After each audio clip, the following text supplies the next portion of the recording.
विज्ञानरोपिपरिपूरितान्तर्वाक्याण्डकोशं हरितोपलाभम् तर्काभयेतं विधि सर्वपूर्व गीर्वाणविज्ञानदमानतोऽस्मि प्रथमो हनुमान्नाम द्वितीयो भीमयेव च पूर्णप्रज्ञस्तृतीयस्तु भगवत्कार्यसाधकः बुद्धिर्बलं यशोधैर्यं निर्भयत्वम् अरोगता अजाड्यं वाक्पटुत्वं च हनूमत्स्मरणाद् भवेत् पृथ्वीमण्डलमध्यस्थाः पूर्णबोधमतानुगाः वैष्णवा विष्णुहृदयाः तन्नमस्ये गुरुन् मम जन्माद्यस्य यतोऽन्वयादितरतश्चार्थेष्वभिज्ञस्वराट् तेने ब्रह्महृदाय आदिकवये मुह्यन्ति यं सूरयः तेजो वारिमृदां यथा विनिमयो यत्र त्रिसर्गो मृषा धाम्ना स्वेन सदा निरस्तकुहकं सत्यं परं धीमहि सृष्टिस्थित्यप्येहानियतिदृशितमो बन्धमोक्षाश्च यस्मात् अस्य श्रीब्रह्मरुद्रप्रभृतिसुरनरद्वेषशत्रुरात्मकस्य विष्णोर्व्यस्ताः समस्ताः सकलगुणनिधिः सर्वदोषव्यपेतः पूर्णानन्दो व्ययो यो गुरुरपि परमः चिन्तयेतं महान्तम् यं प्रव्रजन्तमनुपेतमपेतकृत्यं द्वैपायनो विरहकातर आजुहाव पुत्रेति तन्मयतया तरवोऽपि नेदुः तं सर्वभूतहृदयं मुनिमानतोऽस्मि श्रीगुरुभ्यो नमः हरिः ओम् ಶ್ರೀಮದ್ಭಾಗವತದ ಚತುರ್ಥ ಸ್ಕಂದದ 10ನೇ ಅಧ್ಯಾಯದಲ್ಲಿ 61ನೇ ಶ್ಲೋಕ. ಪಯಪ್ಪೇನ ನಿಭಾಶಯ್ಯಾ ದಾಂತಾರುಗ್ಮ ಪರಿಚ್ಛದಾಃ ಆಸನಾನಿ ಮಹಾರ್ಹಾಣಿ ಯತ್ರ ರೌಗ್ಮ್ಯಾ ಉಪಸ್ಕರಾಃ.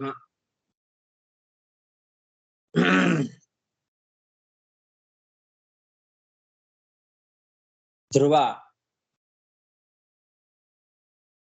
ಅರಮನೆಯಲ್ಲಿ ಬಹಳ ಸುಖವಾಗಿ ವಾಸ ಮಾಡಿದ ಅಂತ ಹಿಂದಿನ ಶ್ಲೋಕದಲ್ಲಿ ಹೇಳಿದರು.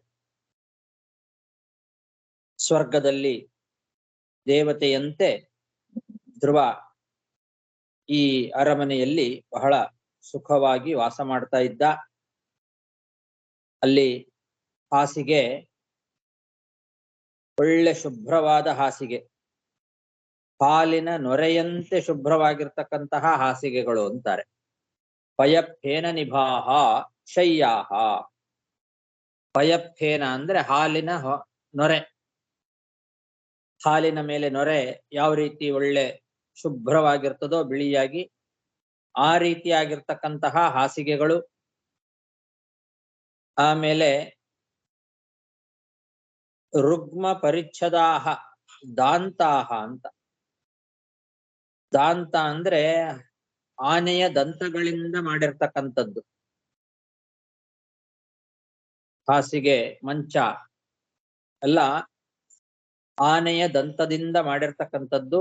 ರುಗ್ಮ ಅಂದ್ರೆ ಬಂಗಾರ, ಬಂಗಾರದ ಅಲಂಕಾರಗಳಿಂದ ಕೂಡಿರ್ತಕ್ಕಂಥದ್ದು ಅಂತಹ ಹಾಸಿಗೆಗಳು.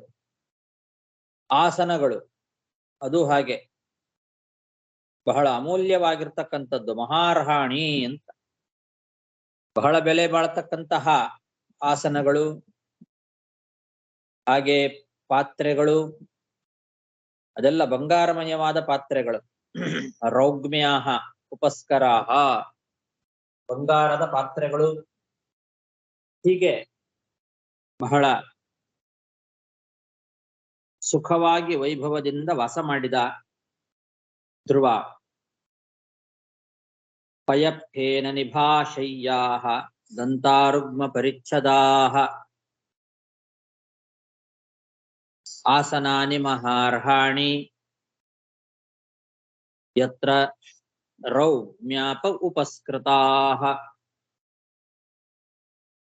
ಯತ್ರ ಸ್ಫಟಿಕ ಕುಡ್ಯೇಷು ಮಹಾಮಾರಕತೇಷು ಚ ಮಣಿಪ್ರದೀಪಾ ಆಭಾಂತಿ ಲಲನಾ ರತ್ನ ಸಂಯುತಾಃ.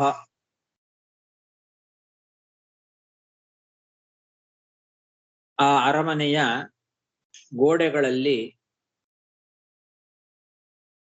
ಸ್ಫಟಿಕ ಹಾಗೂ ಮರಕತ ರತ್ನಗಳಿಂದ ಮಾಡಿರ್ತಕ್ಕಂಥದ್ದು ಆ ಗೋಡೆಗಳು. ಮಹಾಮಾರಕತೇಷು ಚ ಸ್ಫಟಿಕ ಕುಡ್ಯೇಷು ಅಂತ. ಸ್ಫಟಿಕದ ಗೋಡೆ, ಸ್ಫಟಿಕ ಮತ್ತು ಮರಕತ ರತ್ನ ಅವುಗಳಿಂದ ಮಾಡಿರ್ತಕ್ಕಂತಹ ಗೋಡೆಗಳಲ್ಲಿ ಲಲನಾರತ್ನ ಸಂಯುತಾಃ ಮಣಿಪ್ರದೀಪಾಃ ಆಭಾಂತಿ. ಅಲ್ಲಿ ರತ್ನಮಯವಾದ ಹೆಣ್ಣು ಬೊಂಬೆಗಳು, ಆ ಬೊಂಬೆಗಳ ಕೈಯಲ್ಲಿ ಮಣಿದೀಪಗಳು ಬೆಳಗುತ್ತಾ ಇದ್ದಾವೆ. ರತ್ನಗಳಿಂದ ಹೆಣ್ಣು ಬೊಂಬೆಗಳನ್ನ ಮಾಡಿದ್ದಾರೆ. ಆ ಗೊಂಬೆಗಳಲ್ಲಿ ಆ ಹೆಣ್ಣು ಗೊಂಬೆಗಳು ಕೈಯಲ್ಲಿ ಮಣಿ ದೀಪಗಳನ್ನ ಹಿಡ್ಕೊಂಡಿದ್ದಾವೆ. ಆ ರೀತಿಯಾದ ಗೋಡೆಗಳು. ಗೋಡೆಗಳಲ್ಲೆಲ್ಲ ಗೋಡೆಗಳೇ ಸ್ಫಟಿಕದ್ದು ಮತ್ತು ಮರಕತ ರತ್ನದ್ದು. ಅಂತಹ ರತ್ನಮಯವಾದ ಗೋಡೆಗಳಲ್ಲಿ ಚಿತ್ರಗಳನ್ನು ಬಿಡಿಸಿದ್ದಾರೆ ಹೆಣ್ಣು ಗೊಂಬೆಗಳು. ಆ ಗೊಂಬೆಗಳ ಕೈಗಳಲ್ಲಿ ಮಣಿದೀಪಗಳು ಬೆಳಗುತ್ತಾ ಇದ್ದಾವೆ. ಮಣಿಪ್ರದೀಪಾಹ ಲಲನಾ ರತ್ನ ಸಂಯುತಾಹ ಆಭಾಂತಿ. ಆ ರೀತಿಯಾಗಿ ಗೋಡೆಗಳಿದ್ದಾವೆ. ಯತ್ರ ಸ್ಫಟಿಕ ಕುಡ್ಯೇಷು ಮಹಾಮಾರಕತೇಷು ಚ ಮಣಿಪ್ರದೀಪಾ ಆಭಾಂತಿ ಲಲನಾ ರತ್ನ ಸಂಯುತಾಃ. ಉದ್ಯಾನಾನಿ ಚ ರಮ್ಯಾಣಿ ವಿಚಿತ್ರೈರಮರದ್ರುಮೈಃ ಕೂಜದ್ವಿಹಂಗ ಮಿಥುನೈಃ ಗಾಯನ್ಮತ್ತ ಮಧುವ್ರತೈಃ. ಉದ್ಯಾನಗಳು. ಆ ಉದ್ಯಾನದಲ್ಲಿ ಹೇಗಿತ್ತು, ಏನೇನಿದ್ವು ಅಂತಂದ್ರೆ, ಒಳ್ಳೆ ಶಬ್ದ ಮಾಡತಕ್ಕಂತಹ ಹಕ್ಕಿಗಳ ಜೋಡಿ. ಕೂಜದ್ವಿಹಂಗ ಮಿಥುನೈಹಿ. ವಿಹಂಗಗಳ ಮಿಥುನ, ಜೋಡಿ ಜೋಡಿ ಹಕ್ಕಿಗಳು ಒಳ್ಳೆ ಸುಂದರವಾಗಿ ಕುಲಿತಾ ಇದ್ದಾವೆ. ಆನಂದದಿಂದ ಶಬ್ದ ಮಾಡ್ತಾ ಇದ್ದಾವೆ.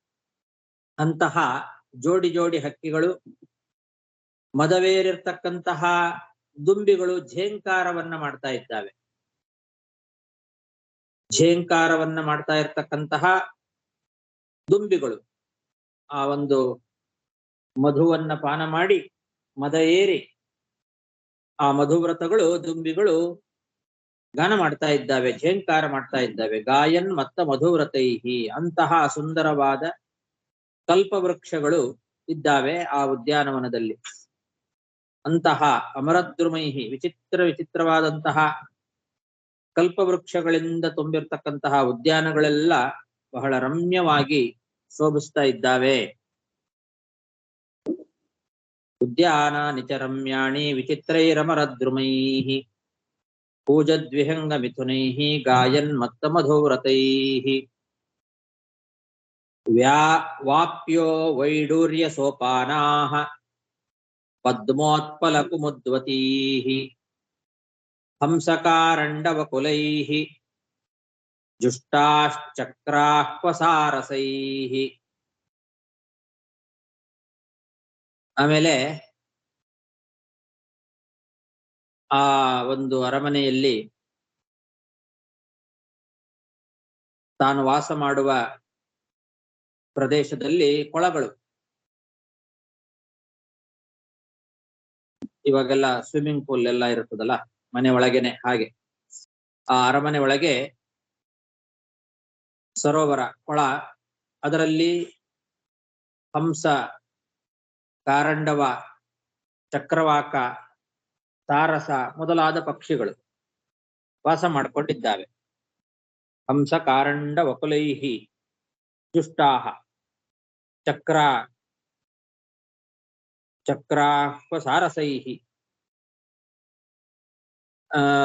ಕೆಂಪು ಮತ್ತು ನೀಲಿ ಬಣ್ಣಗಳ ಕಮಲಗಳಿದ್ದಾವಂತೆ. ಪದ್ಮ ಉತ್ಪಲ ಕುಮುದ್ವತೀಹಿ ಅಂತ. ಕೆಂಪು ಬಣ್ಣದ ಕಮಲ ಹಾಗೂ ನೀಲಿ ಬಣ್ಣದ ಕಮಲ, ಬಿಳಿ ಬಣ್ಣದ ಕಮಲ, ಆ ರೀತಿಯಾದ ಕಮಲಗಳೆಲ್ಲ ಅಲ್ಲಿ ಆ ಕೊಳಗಳಲ್ಲಿ ಶೋಭಿಸ್ತಾ ಇದ್ದಾವೆ. ಅಂತಹ ಆ ಒಂದು ಕೊಳಗಳಲ್ಲಿ ವೈಡೂರ್ಯ ಮಣಿಮಯವಾದ ಸೋಪಾನಗಳೆಲ್ಲ ಇದ್ದುವು ಅಂತ ಹೇಳ್ತಾರೆ. ಆ ಕೊಳಗಳನ್ನ ಇಳಿಲಿಕ್ಕೆ, ಒಳಗಿಳಿಲಿಕ್ಕೆ ಮೆಟ್ಟಿಲುಗಳು, ನಿಧಾನವಾಗಿ ಇಳ್ಕೊಂಡು ಹೋಗಬಹುದು ಕೆಳಗೆ. ಅದು ವೈಡೂರ್ಯದಿಂದ ಮಾಡಿರ್ತಕ್ಕಂಥದ್ದು, ವೈಡೂರ್ಯ ಮಣಿಗಳಿಂದ ರಚಿತವಾದಂತಹ ಸೋಪಾನಗಳು. ಅಂತಹ ವಾಪ್ಯ ಅಂದ್ರೆ ಕೊಳಗಳು, ಇಳಿದು ಸ್ನಾನ ಮಾಡ್ಲಿಕ್ಕೆ ಬರ್ತಕ್ಕಂತಹ ಬಾವಿ, ಅದನ್ನ ವಾಪಿ ಅಂತ ಕರೀತಾರೆ.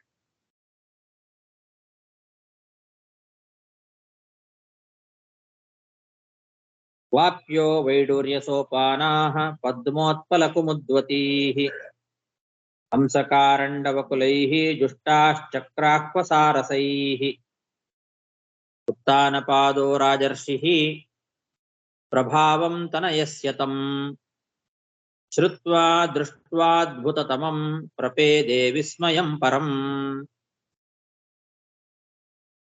ಆಮೇಲೆ ಈ ಧ್ರುವನ ಒಂದು ಪ್ರಭಾವ ಬಹಳ ಅತ್ಯದ್ಭುತವಾದದ್ದು ಅಂತನ್ನೋದನ್ನ ರಾಜರ್ಷಿಯಾಗಿರ್ತಕ್ಕಂತಹ ಉತ್ಥಾನಪಾದ ಕೇಳಿ ತಿಳ್ಕೊಂಡಂತೆ. ಅಂತಹ ಅತ್ಯದ್ಭುತವಾದ ಪ್ರಭಾವವನ್ನ ಕೇಳಿ ತಿಳ್ಕೊಂಡು ರಾಜನಾದಂತಹ ಉತ್ಥಾನಪಾದ ಬಹಳ ಆಶ್ಚರ್ಯವನ್ನ ಹೊಂದಿದ. ತನ್ನ ಮಗ ಅದ್ಭುತವಾದ ಪ್ರಭಾವವುಳ್ಳವನು ಅನ್ನೋ ವಿಷಯ ತಿಳಿದು ತುಂಬಾ ಆಶ್ಚರ್ಯವನ್ನ ಹೊಂದಿದ್ದಾನೆ. ಉತ್ಥಾನಪಾದೋ ರಾಜರ್ಷಿಃ ಪ್ರಭಾವಂ ತನಯಸ್ಯ ತಂ ಶ್ರುತ್ವಾ ದೃಷ್ಟ್ವಾದ್ಭುತತಮಂ ಪ್ರಪೇದೆ ವಿಸ್ಮಯಂ ಪರಂ ವೀಕ್ಷೋಢ ವಯಸಂ ಪುತ್ರಂ ಪ್ರಕೃತೀನಾಂ ಚ ಸಮ್ಮತಂ ಅನುರಕ್ತ ಪ್ರಜಂ ರಾಜಾ ಧ್ರುವಂ ಚಕ್ರೇ ಭುವಪತಿಂ. ಈ ರೀತಿ ಅದ್ಭುತವಾದ ಪ್ರಭಾವವನ್ನ ತಿಳಿದು ಬಹಳ ಆಶ್ಚರ್ಯವರಿತನಾಗಿದ್ದ ಅಂತಹ ಉತ್ಥಾನಪಾದ ಬಾಲಕನಾದಂತಹ ಧ್ರುವ ಮುಂದೆ ಅವನಿಗೆ ರಾಜನಾಗತಕ್ಕಂತಹ ವಯಸ್ಸು ಬಂದ ಕೂಡಲೇ ಅವನ ಮೇಲೆ ಎಲ್ಲ ಪ್ರಜೆಗಳಿಗೂ ಇರತಕ್ಕಂತಹ ಒಂದು ಪ್ರೀತಿ, ಅನುರಾಗ, ಅದನ್ನೆಲ್ಲ ನೋಡಿದ. ಮಂತ್ರಿವರ್ಗಗಳನ್ನೆಲ್ಲ ಕರೆಸಿದ, ಅವರನ್ನೆಲ್ಲ ಕರೆದು ವಿಚಾರ ಮಾಡಿದ. ಎಲ್ಲ ಮಂತ್ರಿವರ್ಗಕ್ಕೂ ಕೂಡ ಅವನ ಬಗ್ಗೆ ಒಳ್ಳೆ ಅಭಿಪ್ರಾಯ ಇತ್ತು, ಧ್ರುವನ ಬಗ್ಗೆ. ಪ್ರಜೆಗಳು ಕೂಡ ಎಲ್ಲರೂ ಅವನನ್ನ ತುಂಬಾ ಪ್ರೀತಿಸ್ತಾ ಇದ್ರು. ಹಾಗಾಗಿ ಮಂತ್ರಿಮಂಡಲವನ್ನ ಕರೆದು ಎಲ್ಲರ ಅಭಿಪ್ರಾಯವನ್ನ ತಿಳ್ಕೊಂಡು ರಾಜನಾದಂತಹ ಉತ್ಥಾನಪಾದ ಈ ಧ್ರುವನಿಗೆನೆ ಪಟ್ಟವನ್ನ ಕಟ್ಟಿ ರಾಜನನ್ನಾಗಿ ಮಾಡಿದ. ವೀಕ್ಷೋಢವಯಸಂ ಪುತ್ರಂ ಪ್ರಕೃತೀನಾಂ ಚ ಸಮ್ಮತಂ ಅನುರಕ್ತ ಪ್ರಜಂ ರಾಜಾ ಧ್ರುವಂ ಚಕ್ರೇ ಭುವಪತಿಂ ಆತ್ಮಾನಂ ಚ ಪ್ರವಯಸಮಾಕಲಯ್ಯ ವಿಷಾಂಪತಿಃ ವನಂ ವಿರಕ್ತ ಪ್ರಾತಿಷ್ಠತ್ ವಿಮೃಶನ್ನಾತ್ಮನೋ ಗತಿಂ. ಉತ್ಥಾನಪಾದ ಮಹಾರಾಜ ಧ್ರುವನನ್ನ ರಾಜನನ್ನಾಗಿ ಮಾಡಿ ತಾನು ವಯಸ್ಸಾಯ್ತು ಅನ್ನೋದನ್ನ ತಿಳ್ಕೊಂಡ. ತನಗೆ ವಯಸ್ಸಾಯ್ತು ಅಂತ ತಿಳ್ಕೊಂಡು ವಿಷಯ ಪದಾರ್ಥಗಳಲ್ಲಿ ವೈರಾಗ್ಯವನ್ನ ತಾಳಿ ತನ್ನ ಮತ್ತು ಭಗವಂತನ ತತ್ವಜ್ಞಾನವನ್ನ ಸಾಧನೆ ಮಾಡಬೇಕು ಅಂತ ಕಾಡಿಗೆ ಹೊರಟ. ವಿರಕ್ತಃ ವನಂ ಪ್ರಾತಿಷ್ಠತ್ ಆತ್ಮನೋಗತಿಂ ವಿಮೃಶನ್ ಅಂತಾರೆ. ಆತ್ಮಾನಂ ಚ ಪ್ರವಯಸಂ ಆಕಲಯ್ಯ. ಮೊದಲು ತನ್ನನ್ನ ತಾನು ವಯಸ್ಸಾಯಿತು ಅನ್ನೋದನ್ನ ಮನಗಂಡ ತನ್ನ ಸಾಧನೆ ಮಾಡಿಕೊಳ್ಳಬೇಕು ಅಂತ ತತ್ವಜ್ಞಾನ ಸಾಧನೆಯನ್ನ ಮಾಡಬೇಕು, ಭಗವಂತನ ತತ್ವಜ್ಞಾನವನ್ನ ಪಡ್ಕೊಳ್ಬೇಕು, ನನ್ನ ಸಾಧನೆಯನ್ನ ನಾನು ಮಾಡಬೇಕು ಅಂತ ವಿರಕ್ತನಾಗಿ ವೈರಾಗ್ಯವನ್ನ ಪಡೆದು ಕಾಡಿಗೆ ಹೋದ. ಹೀಗೆ ಧ್ರುವನನ್ನ ರಾಜನನ್ನಾಗಿ ಮಾಡಿ ತಾನು ಕಾಡಿಗೆ ಹೋದ. ಆತ್ಮಾನಂಚ ಪ್ರವಯಸಂ ಆಕಲಯ್ಯ ವಿಷಾಂಪತಿ ವನಂ ವಿರಕ್ತ ಪ್ರಾತಿಷ್ಠದ್ ವಿಮೃಶನ್ ಆತ್ಮನೋ ಗತಿಂ. ಶ್ರೀಮದ್ಭಾಗವತೆ ಮಹಾಪುರಾಣೆ ಪಾರಮಹಂಸ್ಯಾಂ ಸಂಹಿತಾಯಾಂ ಅಷ್ಟಾದಶ ಸಾಹಸ್ರ್ಯಾಂ ವೈಯಾಸಿಕ್ಯಾಂ ಚತುರ್ಥ ಸ್ಕಂಧೆ ದಶಮೋಧ್ಯಾಯಃ. ಶ್ರೀಕೃಷ್ಣಾರ್ಪಣಮಸ್ತು. ಶ್ರೀ ಗುರುಭ್ಯೋ ನಮಃ. ಹರಿ ಓಂ. ಅಥ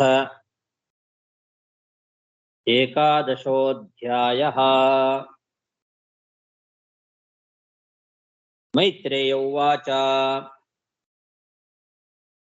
ಪ್ರಜಾಪತೇರ್ದುಹಿತರಂ ಶಿಂಶುಮಾರಸ್ಯ ವೈ ಧ್ರುವಃ ಉಪಯೇಮೇ ಭೃಮಿಂ ನಾಮ ತತ್ಸುತೌ ಕಲ್ಪವತ್ಸರೌ.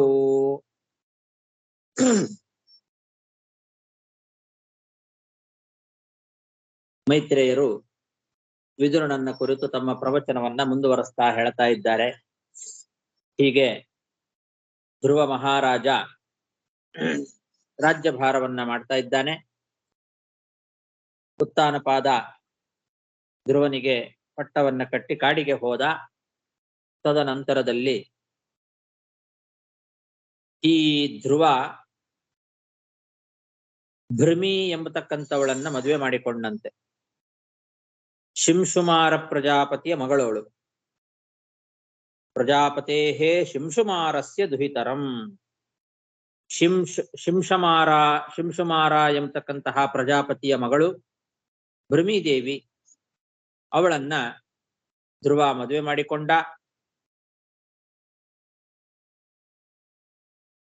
ಆ ಭೃಮಿದೇವಿಯಲ್ಲಿ ಧ್ರುವನಿಗೆ ಇಬ್ಬರು ಮಕ್ಕಳಾದರು, ಕಲ್ಪ ಮತ್ತು ವತ್ಸರ ಅಂತ.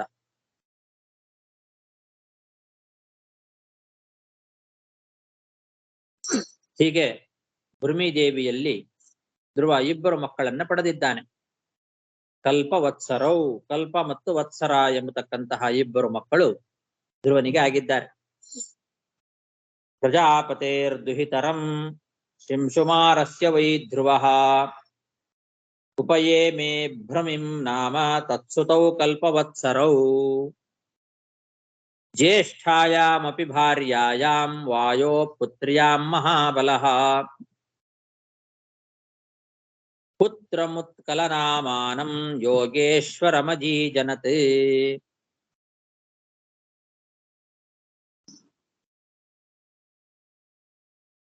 ಇದಕ್ಕಿಂತಲೂ ಮೊದಲು ಇನ್ನೊಬ್ಬಳು ಹೆಂಡತಿಯಾಗಿದ್ಲು ಅಂತ ಹೇಳ್ತಾ ಇದ್ದಾರೆ. ಜ್ಯೇಷ್ಠ ಪತ್ನಿ ಅಂತೆ. ಜ್ಯೇಷ್ಠಾಯಾಮಪಿ ಭಾರ್ಯಾಯಾಮ್ ಅಂತ ಹೇಳುವ ಮೂಲಕ ಈ ಶಿಂಶುಮಾರ ಪ್ರಜಾಪತಿಯ ಮಗಳಾದ ಭೃಮಿದೇವಿ ಏನು ಹೆಂಡತಿಯಾಗಿದ್ಲು ಅದು ಅವಳಿಗಿಂತಲೂ ದೊಡ್ಡವಳು. ಮತ್ತೊಬ್ಬ ಹೆಂಡತಿ ವಾಯುಪುತ್ರಿ ಇಳಾದೇವಿ ಅಂತ ಅವಳಿಗೆ ಹೆಸರು. ವಾಯುಪುತ್ರಿಯಾದಂತಹ ಇಳಾದೇವಿ ಏನಿದ್ದಾಳೆ ಅವಳು ಜ್ಯೇಷ್ಠ ಪತ್ನಿ, ದೊಡ್ಡ ಹೆಂಡತಿ ಅಂತ.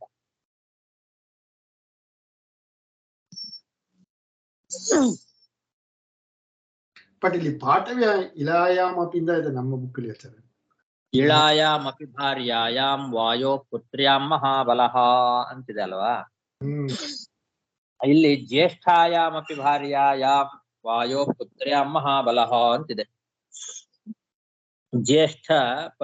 ಪತ್ನಿಯಾಗಿರ್ತಕ್ಕಂತಹ ಇಳಾದೇವಿ ಅಂತ ಇಳ ಅಂತ ಹೇಳಲಿಕ್ಕೆ ಪದ ಇಲ್ಲ ಇಲ್ಲಿ, ಜ್ಯೇಷ್ಠವಾಳ ಪತ್ನಿ ಅಂತ ಅಷ್ಟೇ ಹೇಳಿದ್ದಾರೆ. ಅಲ್ಲಿ ಇಳಾಯಾಮ್ ಅಪಿ ಭಾರ್ಯಾಯಾಮ್ ಅಂತಾನೆ ಪಾಠ ಇದೆ. ವ್ಯಾಖ್ಯಾನಕಾರ ಏನೂ ಅದಕ್ಕೆ ಬರೆಯೋದಿಲ್ಲ. ಈ ಜ್ಯೇಷ್ಠಾಯಾಮ್ ಅನ್ನೋದು ಎಲ್ಲಿಂದ ಬಂತು ವಿಚಾರ ಮಾಡಬೇಕು. ಎರಡು ಪುಸ್ತಕದಲ್ಲಿ ಎರಡು ಬೇರೆ ಬೇರೆ ರೀತಿಯಲ್ಲಿದೆ. ಇಳಾಯಾಮ್ ಅಪಿ ಭಾರ್ಯಾಯಾಮ್ ಅಂತ ಒಂದು ಪುಸ್ತಕದಲ್ಲಿದೆ, ಜ್ಯೇಷ್ಠಾಯಾಮ್ ಅಪಿ ಭಾರ್ಯಾಯಾಮ್ ಅಂತ ಮತ್ತೊಂದು ಪುಸ್ತಕದಲ್ಲಿದೆ. ಅವಳು ವಾಯುಪುತ್ರಿ ಇಳಾದೇವಿ ಅನ್ನೋದಂತೂ ನಿಜ. ಆಚಾರ ಅದು ಇಳವ ಇಳ ಇಳ ಇಳ ಇಳಾದೇವಿ, ಹಾ ಇಲ ಇಲ ಅಥವಾ ಇಳ ಎಲ್ಲ ಒಂದೇ, ಲಳಯೋರ್ ಅಭೇದ ಅಂತ. ಇಲ ಅಂತ ಕೂಡ ಕರೀತಾರೆ, ಇಳ ಅಂತ ಕೂಡ ಕರೀತಾರೆ. ಇಳಾದೇವಿ ವಾಯುದೇವರ ಮಗಳು ಇಳಾದೇವಿ ಅಂತ ಅವಳಿಗೆ ಹೆಸರು. ಅವಳು ಜ್ಯೇಷ್ಠ ಪತ್ನಿಯಾಗಿದ್ಲು. ಅವಳಲ್ಲಿ ಮಹಾಬಲಿಷ್ಠನಾಗಿರ್ತಕ್ಕಂತಹ ಈ ಧ್ರುವ ಉತ್ಕಲ ಎಂಬಂತಹ ಮಗನನ್ನ ಹುಟ್ಟಿಸಿದ ಅಂತ. ಪುತ್ರಂ ಉತ್ಕಲನಾಮಾನಂ ಯೋಗೇಶ್ವರಂ ಅಜೀಜನತ್. ಯೋಗೇಶ್ವರನಾಗಿರ್ತಕ್ಕಂತಹ ಮಗ ಅಂತೆ. ಉತ್ಕಲ ಎಂಬವನು ಯೋಗೇಶ್ವರ ಅಂತಾರೆ. ಯೋಗ ಬಲ್ಲವನಾಗಿದ್ದ, ಅಷ್ಟಾಂಗ ಯೋಗವನ್ನ ತಿಳ್ಕೊಂಡವನಾಗಿದ್ದ ಅಂತ ಅರ್ಥ. ಯೋಗೇಶ್ವರ ಅಂದ್ರೆ ಅಣಿಮಾ ಮಹಿಮಾ ಮೊದಲಾದ ಅಷ್ಟಾಂಗ ಯೋಗವನ್ನ ಸಿದ್ಧಿ ಮಾಡಿಕೊಂಡಿದ್ದ ಅಂತಹ ಒಬ್ಬ ಮಗ. ಅವನನ್ನ ಮಗನನ್ನಾಗಿ ಪಡೆದಿದ್ದಾನೆ.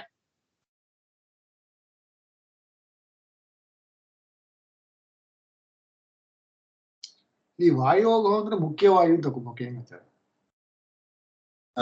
ಅದು ನೋಡ್ಬೇಕು ಯಾವ ವಾಯು ಅಂತ. ಯಾರು ಇಲ್ಲಿ ವ್ಯಾಖ್ಯಾನಕಾರರು ಬರೆದಿಲ್ಲ ಅದರ ಬಗ್ಗೆ. ವಾಯುದೇವರ ಮಗಳು ಇಳಾದೇವಿ ಅಂತ ಅಷ್ಟೇ ಹೇಳಿದ್ದಾರೆ. ಏನಾದ್ರೂ ಮುಂದೆ ಅದರ ಬಗ್ಗೆ ಬರುತ್ತಾ ಅಂತ ವಿಚಾರ ಮಾಡೋಣ.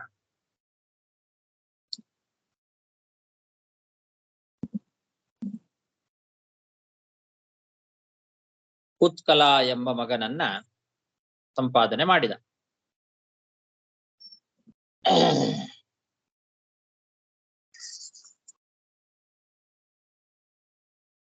ಮುಂದೆ ರಾಜನಾಗತಕ್ಕಂಥವನು ಧ್ರುವನ ನಂತರದ ಸ್ಥಾನ. ಧ್ರುವನ ನಂತರದಲ್ಲಿ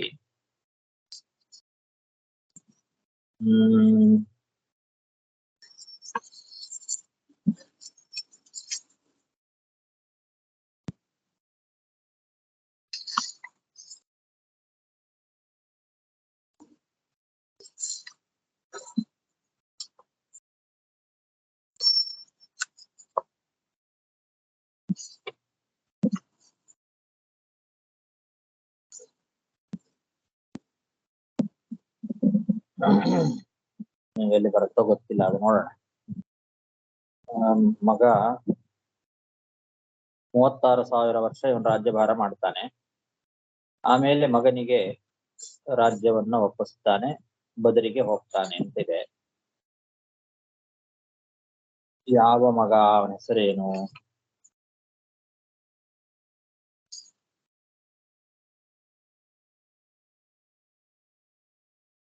ಆವಾಗ ನಮಗೆ ಈ ದೊಡ್ಡವ್ರು ಯಾರು ಚಿಕ್ಕವ್ರು ಯಾರು ಅಂತ ಗೊತ್ತಾಗತ್ತೆ.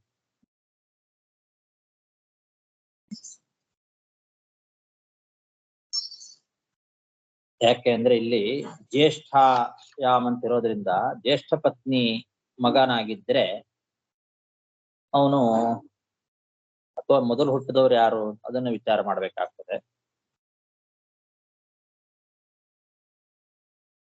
ಇಲ್ಲಿ ಸದ್ಯದಲ್ಲೆಲ್ಲೂ ಇಲ್ಲ ಅದರ ಬಗ್ಗೆ. ಅವನು ಉತ್ಕಲ ಅಂತ ಹೇಳ್ತಾರೆ. ಅದರ ಮುಂದೆ 13ನೇ ಅಧ್ಯಾಯದಲ್ಲಿ ಬರುತ್ತೆ. ಧ್ರುವನ ಹಿರೇ ಮಗ ಉತ್ಕಲ. ಇಲಾದೇವಿ ಹುಟ್ಟಿದೆ ಉತ್ಕಲ. ಉತ್ಕಲ ಹಿರೇ ಮಗ. ವತ್ಸರ ಅಂತನ್ನವನು ಸಣ್ಣವನು. ಆ ಅದೇ ಇಳಾದೇವಿಯಲ್ಲಿ ಹುಟ್ಟಿದ ಉತ್ಕಲನೇ ದೊಡ್ಡವನು, ಆದ್ರಿಂದ ಇವಳೇ ಜ್ಯೇಷ್ಠ ಪತ್ನಿನೇ ಕರೆಕ್ಟ್. ಅದು ಜ್ಯೇಷ್ಠ ಪತ್ನಿ ಇವಳಲ್ಲಿ ಉತ್ಕಲ ಅನ್ನೋ ಮಗ ಹುಟ್ಟಿದ್ದ. ಆದ್ರೆ ಅವನು ರಾಜ್ಯಭಾರವನ್ನ ಮಾಡೋದಿಲ್ಲ. ವತ್ಸರ ಅಂತನ್ನೋನಿದ್ದಾನಲ್ಲ, ಭೃಮಿ ಮಗ, ಆ ವತ್ಸರನನ್ನ ಸಿಂಹಾಸನದಲ್ಲಿ ಕೂಡಿಸಿದ್ರು ಅಂತ 13ನೇ ಅಧ್ಯಾಯದಲ್ಲಿ ಬರುತ್ತೆ ಮುಂದೆ. ಅದಕ್ಕೆ ಇಲ್ಲಿ ವಿಜಯಧ್ವಜ ತೀರ್ಥರು ಒಂದು ಪದವನ್ನ ಬರೆದಿದ್ದಾರೆ. ಅದಕ್ಕೋಸ್ಕರ ನಾನು ಇಷ್ಟ ತನಕ ಹುಡುಕದೆ. ಅನೇನ ರಾಜ್ಯಾನಿಚ್ಛುತ್ವಾತ್ ಪಶ್ಚಾದುಕ್ತಿ ಇತಿ ಜ್ಞಾಯತೆ ಅಂತ. ಅದನ್ನ ಸ್ಪಷ್ಟಪಡಿಸ್ಕೊಳ್ಳಿಕ್ಕೋಸ್ಕರ ಇಷ್ಟ ತನಕ ಹುಡುಕದೆ ನಾನು. ಆಕ್ಚುಲಿ ಧ್ರುವನ ಹಿರೇ ಹೆಂಡತಿ ಇಳ, ಅವಳೇ ದೊಡ್ಡವಳು, ಜ್ಯೇಷ್ಠಾಯಾಮ್ ಕರೆಕ್ಟ್, ಅವಳು ದೊಡ್ಡವಳು. ಅವಳಲ್ಲಿ ಹುಟ್ಟಿದ ಉತ್ಕಲ ಅನ್ನೋನೇ ಹಿರೇ ಮಗ. ಆದ್ರೆ ಅವನನ್ನ ಮೊದಲು ಹೇಳಲಿಲ್ಲ, ಆಮೇಲೆ ಹೇಳಿದ್ದಾರೆ. ಮೊದಲು ಹೇಳಿದ್ದು ಉತ್ಕಲ, ಕಲ್ಪ ಮತ್ತು ವತ್ಸರ ಅನ್ನೋ ಮಕ್ಕಳು ಹುಟ್ಟಿದ್ರು. ಆ ಕಲ್ಪ ವತ್ಸರ ಅವರ ತಾಯಿ ಭೃಮಿದೇವಿ, ಅವಳ ಬಗ್ಗೆ ಹೇಳಿದ್ದಾರೆ.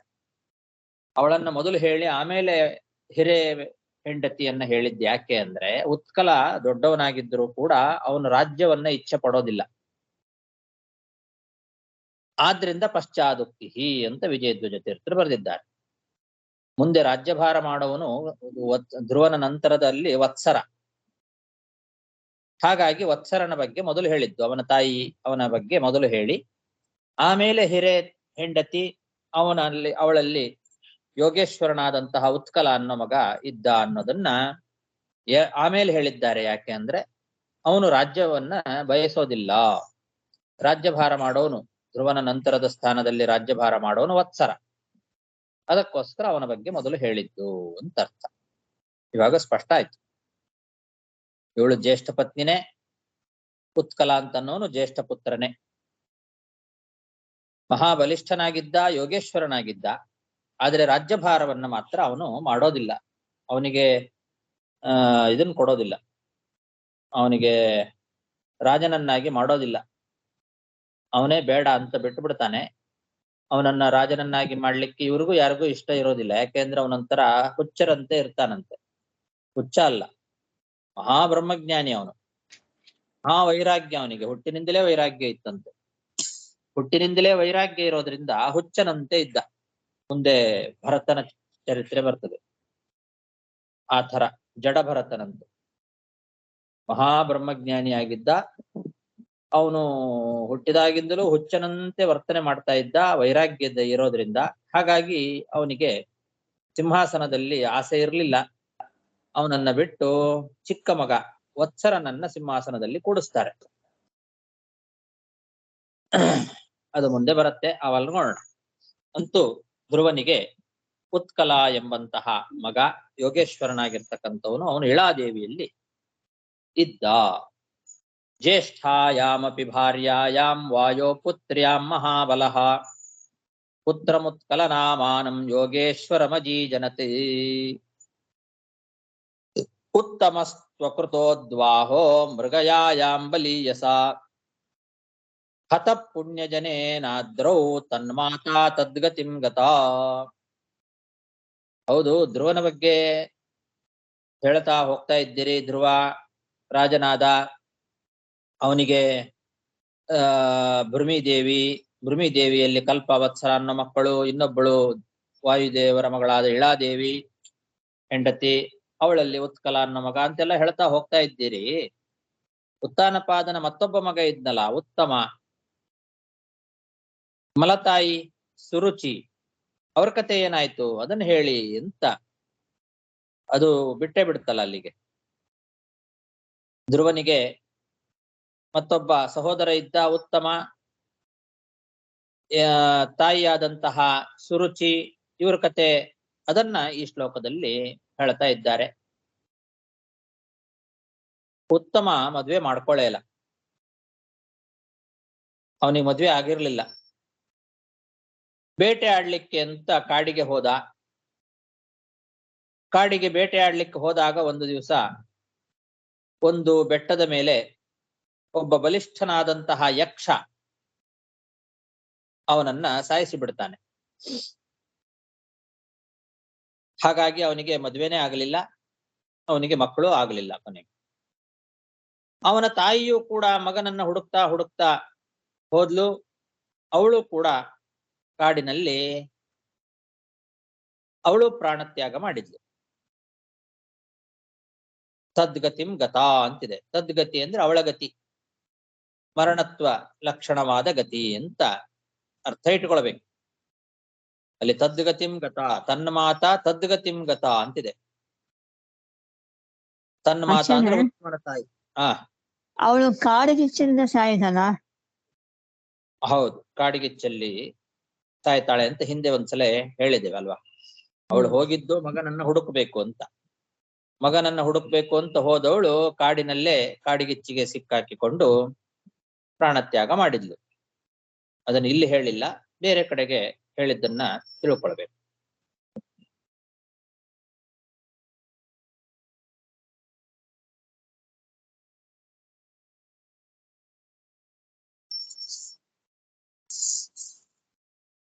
ಹೀಗೆ ಉತ್ತಮ ಅಕೃತೋದ್ವಾಹ ಅಂದ್ರೆ ಮದುವೆ ಆಗಿರ್ಲಿಲ್ಲ. ಮೃಗಯಾಯಾಮ್ ಅಂದ್ರೆ ಬೇಟೆಯಾಡ್ತಾ ಇರುವಾಗ ಒಬ್ಬ ಬಲಿಷ್ಠನಾದ ಯಕ್ಷ ಅವನನ್ನ ಸಂಹಾರ ಮಾಡ್ತಾನೆ. ಅವನ ತಾಯಿ ಸುರುಚಿಯು ಕೂಡ ಮಗನನ್ನ ಹುಡುಕ್ತಾ ತದ್ಗತಿಂ ಗತಾ, ಅದೇ ಗತಿಯನ್ನ ಪಡೆದ್ಲು, ಅಂದ್ರೆ ಸಾವನ್ನ ಹೊಂದಿದಳು. ಪುಣ್ಯಜನ ಅಂದ್ರೆ ಯಕ್ಷ ಅಂತ ಅರ್ಥ. ಯಕ್ಷರಿಗೆ ಪುಣ್ಯಜನ ಅಂತ ಕರೀತಾರೆ. ಅದೊಂದು ಪರ್ಯಾಯ ಪದ ಅಷ್ಟೆ. ಉತ್ತಮಸ್ತ್ವಕೃತೋದ್ವಾಹೋ ಮೃಗಯಾಯಾಂ ಬಲೀಯಸ ಹತ ಪುಣ್ಯಜನೇನಾದ್ರೌ ತನ್ಮಾತಾ ತದ್ಗತಿಂ ಗತಾ.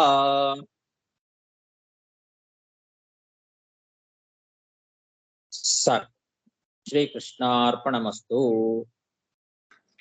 ನಾರಾಯಣ, ಇಲ್ಲಿ ತದ್ಗತಿಂಕ ಬಂದು ಮಾತಾ ಸುರುಚಿಹಿ ತಸ್ಯ ಉತ್ತಮಸ್ಯ ಗತಿಂ ಮರಣತ್ವ. ಉತ್ತಮನ ಗತಿಯನ್ನೇ ಅವಳು ಹೊಂದಿದ್ಲು ಅಂತ ಅರ್ಥ. ತದ್ಗತಿಂ ಅಂದ್ರೆ ಹಾ ಉತ್ತಮ ಯಾವ ಗತಿಯನ್ನ ಪಡೆದ್ನೋ ಅದೇ ಗತಿಯನ್ನು ಇವಳು ಪಡೆದ್ಲು ಅಂತ ಅರ್ಥ. ಉತ್ತಮ ಮರಣ ಹೊಂದಿದ, ಅದೇ ಗತಿಯನ್ನ ಇವಳು ಪಡೆದ್ಲು ಅಂದ್ರೆ ಮರಣತ್ವ ಗತಿಯನ್ನ ಪಡೆದ್ಲು ಅಂತ ಹಾಗರ್ಥ ಇಟ್ಕೊಳ್ಬೇಕು ಅಂತ ಬರೆದಿದ್ದಾರೆ. ಉತ್ತಮಸ್ಯ ಗತಿಂ ಮರಣತ್ವ ಲಕ್ಷಣಾಂ ಗತಿಂ ಗತಾ ಅಂತ. ಇಲ್ಲಿ ಈ ಯೋಗೇಶ್ವರ ಅಂದ್ರೆ ಶಬ್ದ ಒಂದು ಶ್ಲೋಕ 2ನೇ ಶ್ಲೋಕ ನೋಡಿರೋ, ಅದಕ್ಕೆ ಬಂದು ವಿಶೇಷ ಬಂದು ಅವನಿಗೆ ಬಂದು ರಾಜ್ಯಪಾಲದಲ್ಲಿ ಇಷ್ಟ ಇಲ್ಲ ಅಂಬಕ್ಕೋಸ್ಕರ ಅದು ಆಗ್ತಾರೆ ಅಂತ ತಗೋಬೇಕಾ? ಇಲ್ಲ ಇಲ್ಲ, ಹಾಗೇನಿಲ್ಲ. ಅವನು ಯೋಗ ಅಷ್ಟಾಂಗ ಯೋಗದಲ್ಲಿ ಒಳ್ಳೆ ಪರಿಣತಿಯನ್ನ ಪಡೆದಿದ್ದ ಅನ್ನೋ ವಿಷಯವನ್ನ ತಿಳಿಸ್ಲಿಕ್ಕೋಸ್ಕರ ಹೇಳಿದ್ರು. ಒಬ್ಬೊಬ್ರಲ್ಲಿ ಒಂದೊಂದು ಸ್ಪೆಷಲ್ ಕ್ವಾಲಿಫಿಕೇಶನ್ ಇರುತ್ತಲ್ಲ. ಹಾಗೆ ಉತ್ತಮನಲ್ಲಿ ಇವನಲ್ಲಿ ಯಾರೋ ಉತ್ಕಲನಲ್ಲಿ ಇರ್ತಕ್ಕಂತಹ ಒಂದು ಕ್ವಾಲಿಫಿಕೇಶನ್, ಅವನು ಒಳ್ಳೆ ಅಷ್ಟಾಂಗ ಯೋಗ ಬಲ್ಲವನಾಗಿದ್ದ ಅಂತ ತಿಳಿಸ್ಲಿಕ್ಕೆ ಯೋಗೇಶ್ವರಂ ಅಂತ ಹಾಕಿದ್ದಾರೆ. ಉತ್ತಾನಪಾದ ಬಂದು ಇದಕ್ಕೆ ಹೋಗಂತಲ್ಲ, ಅವರು ಅವ್ರ ಹೆಂಡತಿ ಕೂಡ ಓಟಾಡ್ತಾರೆ, ಅದು ಒಂದು ಹೇಳವೇ ಇಲ್ಲ. ಹೌದೌದು, ಯಾವತ್ತೂ ಹಾಗೆ. ಅದು ಯಾವತ್ತೂ ಹಾಗೆ. ಎಲ್ರು ರಾಜರು ಹೋಗುವಾಗ ತಮ್ಮ ಹೆಂಡತಿಯ ಜೊತೆಯಲ್ಲೇ ಹೋಗ್ತಾರೆ. ಹಾಗೆ ಸುರುಚಿ ಹೋಗಲ್ಲ, ಸುನೀತಿ ಮುಟ್ಟು ಹೋದಾಗೆ. ಅದಕ್ಕಿಂತ ಮುಂಚೆನೆ ಆಗಿದ್ದು ಅಂತ ಇಟ್ಟುಕೊಳ್ಬೇಕಿದೆ. ಓಕೆ. ಅಥವಾ ಸುರುಚಿ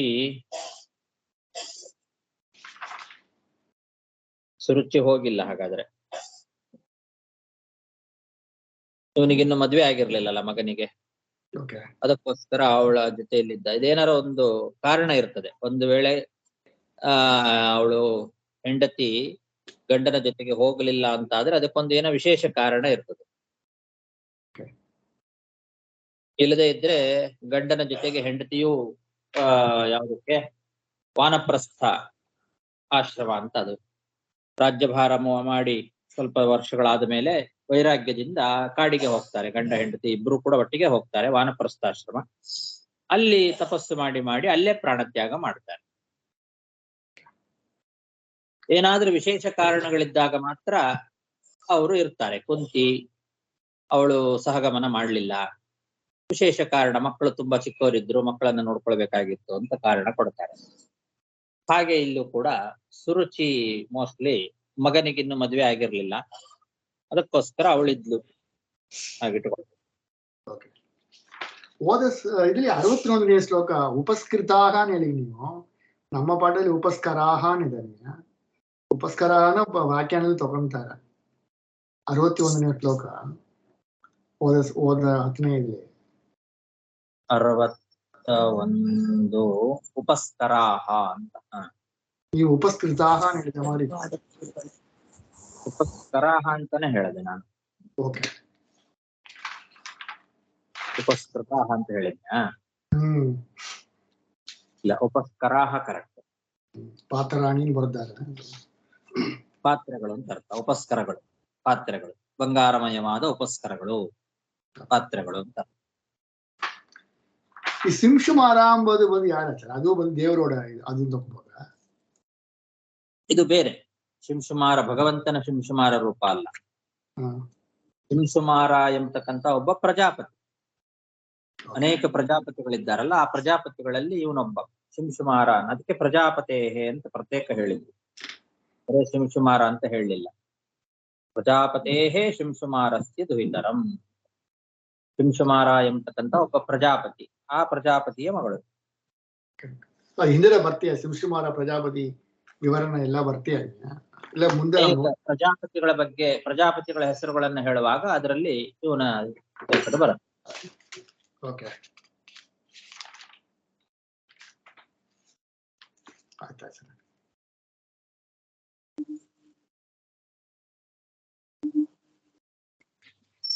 ಹರೇ ಶ್ರೀನಿವಾಸ. ನಮಸ್ಕಾರ ಗುರುಗಳೇ. ಹರೇ ನಮಃ. ಹರೇ ಶ್ರೀನಿವಾಸ. ಜಯ ನಮಃ.